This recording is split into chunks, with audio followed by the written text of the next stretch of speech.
റഹ്മത്തുള്ളാഹി തആല ബറകാത്ത്. ഒരു മോതിരല്ല കേട്ടോ, രണ്ട് മോതിര. തന്ത ആർക്കുള്ളതാ? എത്തിമക്കൾക്കും പാവങ്ങൾക്കും. തന്നങ്ങൾക്ക് അല്ലാഹു ബർക്കത്ത് ചെയ്യട്ടെ. തങ്ങൾക്ക് വന്നീനോ? ഉറക്കെ പറ. എന്തിനാ വന്നേ?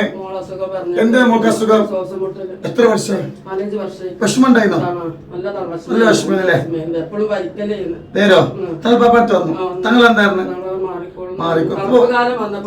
പിന്നെ ഉണ്ടായിട്ടില്ല. സുബ്ഹാനല്ലാഹ്. നോക്കാൻ നിങ്ങൾ 5 വർഷം തന്നെ മകൾക്ക് ശ്വാസം മുട്ടാണ്, പരിക്കാതെ നിൽക്കാൻ കഴിയില്ല.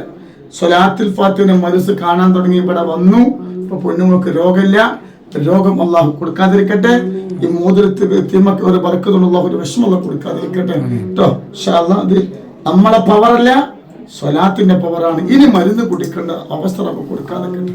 അല്ലാഹു അക്ബർ അല്ലാഹു അക്ബർ അല്ലാഹു അക്ബർ ലാ ഇലാഹ ഇല്ലല്ലാഹു അല്ലാഹു അക്ബർ അല്ലാഹു അക്ബർ വലില്ലാഹിൽ ഹംദ്.